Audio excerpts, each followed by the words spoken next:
Welcome back to new video on RS play super. Chapter number 1124 आ चुका है और सच बता रहा हूँ लगातार 2 चैप्टर पढ़ना ऐसा लग रहा है कि बहुत बड़ी इच्छा मेरी पूरी हो गई है। सच बताओ आई थिंक 1 महीने से ऊपर हो चुका कि लगातार 2 चैप्टर पढ़ने को मिले और इस बार हमें मिल गया है जिसका टाइटल है बेस्ट फ्रेंड्स। खैर ये चैप्टर एक बहुत ही इंटरेस्टिंग सा चैप्टर है क्योंकि अब from this chapter you can say कि एल्बाफ आर्क अब स्टार्ट हो चुका है। मतलब बेसिकली लूफी और उनकी पूरी क्रू एल्बाफ की तरफ जा रहे हैं, लेकिन कोई तो है जो उनका इंतजार वहां पर कर रहा है। लेकिन आखिर कौन है ये आदमी, इसके लिए वीडियो को जरूर देखना। और बिना टाइम वेस्ट किए लेट्स बिगिन।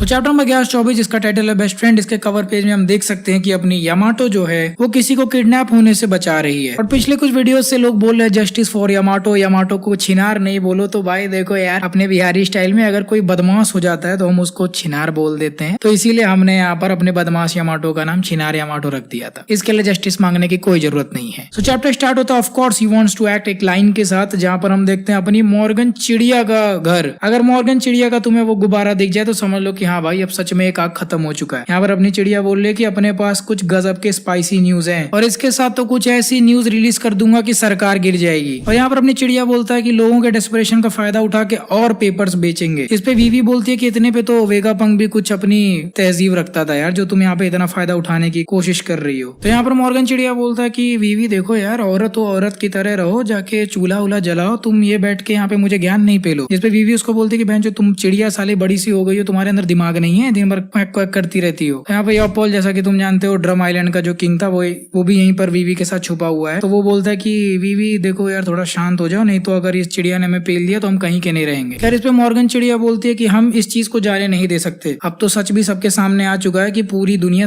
डूबने वाली है। और बोलता है कि जब दुनिया डूबने वाली है तो मेरा ये उड़ने वाला नाव जो है यही तुम्हारे लिए आखिरी स्पॉट बचेगा, कहीं रिग्रेट मत करना मेरे खिलाफ बोलकर वीवी। जिसपे वीवी बोलती है कि अगर दुनिया खत्म ही होने वाली है तो सिर्फ अपना गला बचाने के लिए मैं इतना नीचे नहीं गिर सकती। तो चिड़िया उसको बोलता है कि भाई पागल वागल हो गई हो क्या, इस न्यूज को देखो, ब्लैक बियर ने हार्ड पायरेट्स को खत्म कर दिया, शैंक्स ने यूस्टस कैप्टन किड को उसकी हूरों के पास पहुंचा दिया, और अपने मूगी वाला लूफी ने तो वेगापंक को जान से मार डाला। और ये बात सुन के वीवी बोलती है बहनचो चिड़िया पागल हो गई है क्या तू। सो बेसिकली वीवी यहाँ पर ओवर रिएक्ट इसलिए कर रही है क्योंकि एगेट आइलैंड पर क्या हुआ ये एक्चुअली में दुनिया में किसी को नहीं पता। सबको यही लगता है कि मूगी वाला लूफी ने ही वेगापंक को पकड़ के रखा था। अब जब वेगापंक का पूरा स्टॉप हो गया ब्रॉडकास्ट, तो यहाँ पर वर्ल्ड गवर्नमेंट ट्राई कर रही है कि वेगापंक की डेथ को लूफी के हाथों पिन कर देते हैं ताकि सबको ऐसा लगे कि लूफी एक बहुत बड़ा विलेन है। और अपनी मॉर्गन चिड़िया भी टीआरपी के लिए यही बात छापना चाहती है या चाहता है, इसीलिए वीवी उसके ऊपर बहुत ज्यादा गुस्सा है इस पूरे कॉन्टेक्स्ट में। खैर आगे बढ़ते हैं, हम देखते हैं नेवी के शिप्स जो कि इस समय एगेट आइलैंड के आसपास तैर रहे हैं। और एक बहुत ही गुड न्यूज, जैसा कि मैंने बोला था जब तक कोई तुम्हारे सामने नहीं मरता उसको मानना नहीं कि वो मर गया। जैसे कि हम सेंटोमारू को देख सकते हैं, एक छोटी सी नाव पे तैरते हुए वो दूर जा रहा है और शायद रो भी रहा है, लेकिन खैर कोई भी नहीं मानने वाला था कि सेंटोमारू मर गया है। खैर इससे भी ज्यादा इंटरेस्टिंग बात ये है कि अपने किजारू को किसी का फोन आया है और उसमें से आवाज आती है कि बताओ आखिर एगहेड पर क्या हुआ। इस पे किजारू उस फोन को उठाता है और बोलता है कि तुम बहुत जोर से बोल रहे हो बड़े भैया। और अगले ही पैनल में हम देखते हैं अपने अकाइनो को जो कि बोरसलिनो से पूछता है कि आखिर तुम ये फोन क्यों उठा रहे हो, बाकी लोग को क्या हो गया। इस पे किजारू बोलता है कि लगता है सारे के सारे हिला के सो गए और उनके पाइप की जगह उनके मुंह से झाग निकल रहा है। इस पे किजारू बोलता है कि फिर आखिर सैटर्न के साथ क्या हुआ, क्या वो आदमी सेफ है और क्या अपने टारगेट्स में से कोई भी बचकर निकल पाया। इस पे किजारू बोलता है कि अभी जब मुट्ठल जग जाएंगे, यानी कि जो नेवी के सोल्जर्स हैं जो कि वो नाड़ा खोल के उसने हाकी रिलीज की थी ना जायंट रोबोट ने, सबके सब सो गए थे। तो किजारू यहाँ पर यही बोलता है कि जब वो उठ जाएंगे तो फिर मैं बोल दूंगा, वो तुम्हें सारे अपडेट्स दे देंगे। जिसपे अकाइनो बोलता है कि तू फिर से टाइम पास मत करना बोरसलिनो, मेरा दिमाग बहुत खराब है। जिसपे किजारू बिल्कुल सीरियस होके, और सच में अगर तुम पैनल को भी देखोगे तो किजारू बिल्कुल डार्क तरह से यहाँ पे ड्रॉ किया गया है और यही बोलता है कि क्या तूने कभी अपने बेस्ट फ्रेंड को जान से मारा है। जिसपे अकाइनो का मुंह बंद हो जाता है और हमें छोटे से फ्लैशबैक में देखने को मिलता है कि जब किजारू पहली बार वेगापंक से मिला था तो उस टाइम पे वो उसको अरेस्ट करने आया था, जहाँ पर वेगापंक बोलता है कि पता है मुझे ये अरेस्ट सब चुतिया पे, तुम लोग चाहते हो कि मैं तुम लोग के लिए काम करूं। उसके बाद वेगापंक आइलैंड सेटअप करता है और बोलता है कि इस आइलैंड को मैं एगहेड कह के बुलाऊंगा। और किजारू भी उसे ये पूरा आइलैंड सेट करने में और बोनी के साथ टाइम पास करने में, ये सारा हमें सीन वहां पर देखने को मिलता है। और उसके बाद हमें वो वाला सीन देखने को मिलता है जब किजारू अपने लाइट की स्वॉर्ड को वेगापंक के चेस्ट के आर पार कर देता है और वापस हमें प्रेजेंट का सीन दिखता है जहाँ पर किजारू अकाइनू को रिप्लाई करता है कि तुम्हें लगता है कि मैं यहाँ पर टाइम पास कर रहा हूँ, तो शायद तुम टाइम पास कर रहे हो क्योंकि तुम्हारे पास ज्यादा ही टाइम है मेरे ऊपर डाउट करने के लिए, और अगर तुम्हें ऐसा कुछ लगता है तो आके यहाँ पर देखो ना कि यहाँ क्या चल रहा है। जिसपे अकाइनू उसको बोलता है कि थोड़ा जबान संभाल के बात करो, और इसी के साथ अकाइनू और किजारू का ये वाला सीन खत्म हो जाता है। यहाँ से हमको एक चीज तो पता चल गई कि किजारू ने जो कुछ भी किया वो इसीलिए किया क्योंकि वो नेवी को सर्व करता है। सबसे पहले तो मुझे ये रीजन जानना है कि आखिर इतनी ज्यादा लॉयल्टी इसके पास नेवी के लिए क्यों है कि इसने अपने ही बेस्ट फ्रेंड को मार डाला। लेकिन किजारू को देख के कभी लगा नहीं था कि इतना डीप लेवल पे वो किसी के साथ कनेक्ट करता है कि उसने अकाइनू के मुंह पे बोल दिया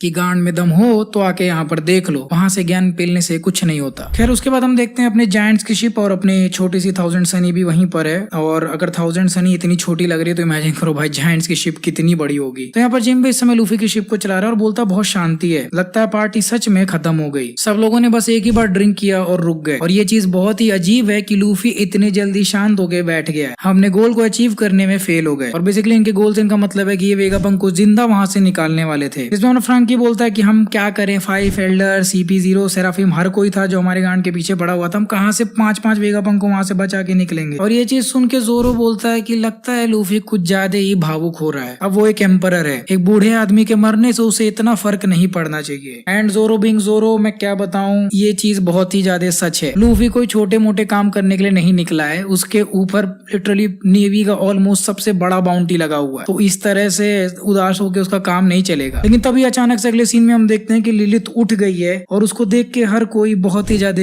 चौंक गया है, और सांजी तो कुछ ज्यादा ही चौंक गया है। खैर जब यहाँ पर लिलित उठती है तो वो चौंक जाती है क्योंकि वो इतने बड़े बिस्तर पे जिसपे सारे के सारे स्ट्रॉ हेड्स आ गए हैं फिर भी उस पे बहुत ज्यादा जगह खाली है। तभी उसको ध्यान आता है कि वो जायंट्स के शिप पे और हर चीज बहुत बड़ी है तो वो उससे यूज टू हो जाएगी। लेकिन उसको बाकी क्रूमेट्स बताते हैं कि भैया तुम्हारे लिए बहुत बुरी खबर है, हम बाकी के वेगापंक को नहीं बचा पाए, इसीलिए हमें माफ कर दो। और उसी समय लिलित बोलती है कि हाँ मुझे पता है, मैंने ऑलरेडी इस चीज को सुना है। जिसपे सांजी पूछता है कि किससे सुना, लेकिन तभी अगले ही पल वो रोने लगती है और कहती है मुझे 1 मिनट चाहिए, मुझे जोर से रोना है। और उसके अगले पल वो बोलती है कि मुझे भूख लगी है, और हर कोई ये चीज सुनकर चौंक जाता है क्योंकि अभी वो रो रही थी और अचानक से उसे भूख लगी हुई है। तो लिली उसको बताती है कि ऐसा होना बहुत ही जायज है क्योंकि अब मैं यॉर्क से कनेक्टेड नहीं हूँ, तो भूख प्यास का हर चीज मुझे ध्यान रखना पड़ेगा। और तभी अगले सीन में हम देखते हैं कि लिलित यहाँ पर लूफी से मिलने आई है, लेकिन पूरा का पूरा जो रूम का एटमोस्फियर है वो बहुत ज्यादा डार्क है क्योंकि लूफी बहुत ज्यादा सैड है। वो बोल रहा है कि मैंने प्रॉमिस किया था कि मैं अपने सेब वाले चीचा को बचा लूंगा, लेकिन वो तो मर गया। और बिल्कुल लड़कियों की तरह ही लूफी भी यहाँ पर उदास होकर खाना खा रहा है। लेकिन तभी लिलित उसको बोलती है कि जरा सुनो 1 मिनट, अभी 1 सेकंड के पहले मैं रो रही थी लेकिन तभी मुझे अचानक से भूख लग गई। इसका मतलब ये सब कुछ बस एक पर्सपेक्टिव है सोचने का, और अगर तुम्हें नहीं समझ में आ रहा तो सुनो सच्चाई। सीधे सीधे बताऊं तो सारे के सारे वेगापंक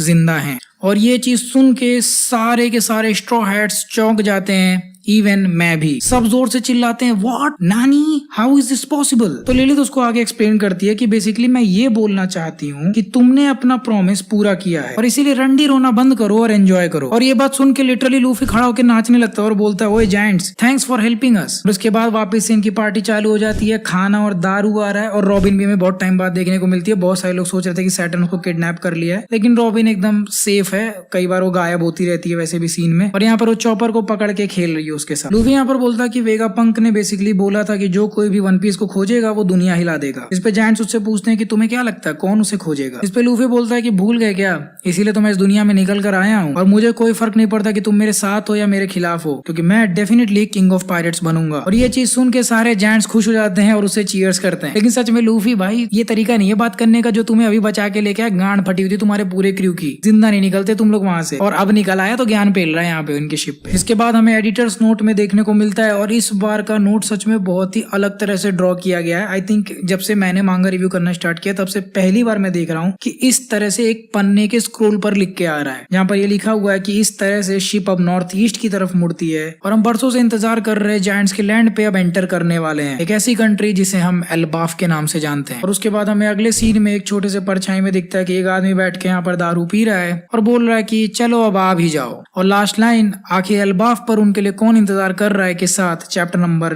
1124 खत्म। अब मेरे पास ज्यादा टाइम नहीं क्योंकि थोड़ी देर में मल्लिकार्जुन ज्योतिर्लिंग देखने जा रहा हूँ, तो फटाफट इसके समरी को भी देख लेते हैं। देखो यहाँ पर जो वेगापंक का सीन है, मुझे लगता है वही सबसे ज्यादा इंपॉर्टेंट है कि जो लिलिथ है ना, हुआ ये है कि क्योंकि बाकी के वेगापंक्स मर गए हैं, इसीलिए जो कुछ भी उनकी फंक्शनैलिटीज थी अब वो इनके इंडिविजुअल बॉडी में आ चुकी हैं। मतलब जो चीजें पहले डिवाइडेड थी, माइक्रो सर्विसेज लेवल के आर्किटेक्चर में डिवाइडेड था, फिर से कोडिंग में जा रहा हूँ, मतलब हर चीज को इंडिपेंडेंटली देख रहा था, अब वो चला गया है। तो अब एक ही बॉडी को हर चीज का ध्यान रखना पड़ेगा। पहले ये चीजें सिंक होकर डिवाइड हो जाती थी, जहाँ पर लिलिथ बस अपने जरूरत का खाना खाती थी, अपने मन से नहीं खाती थी, बस क्योंकि उसको नीड था इसलिए वो खा रही थी। अब वो चीज खत्म हो चुकी है और अब उसका भी मन करेगा अलग अलग चीजों को एंजॉय करने का, जो कि वेगापंक ने फर्स्ट प्लेस पे डिवाइड किया था ताकि उसका इन सारी चीजों से मन हट जाए और वो मेन टास्क पे फोकस कर सके। एंड आई थिंक इसीलिए अपने पास एक एक्चुअल में फीमेल वेगापंक है अब, जो कि सोचने में बहुत वियर्ड लग रहा है। और अगर तुम्हें याद भी हो तो ये सबसे पहली वेगापंक थी जिसे हमने देखा था और लोग उस समय नहीं मान रहे थे यही असली वेगापंक है, जो कि सच बात है। बट अगर तुम उसको फास्ट फॉरवर्ड करके देखो तो आई थिंक लिलिथ ही अब असली वेगापंक बची है, एंड मे बी यॉर्क भी, क्योंकि अब यॉर्क के पास भी वो सारी चीजें आ जाएंगी जो कि पाइथागोरस, शाकाइन सबके पास था। ये दोनों लोग आपस में इसको शेयर करेंगे। खैर अब ये शैडो में आदमी कौन है इसके बारे में मैं एक शॉर्ट वीडियो में बात करूंगा, क्योंकि अभी मैं थोड़ा सा जल्दी में हूँ। एंड आई होप तुम लोग को ये वाली वीडियो पसंद आई होगी। अगर वीडियो पसंद आई तो फटाफट वीडियो को लाइक कर दो और चैनल को भी सब्सक्राइब कर देना। मैं तुम लोगों से मिलूंगा अगले वीडियो में। So until the next one, play on.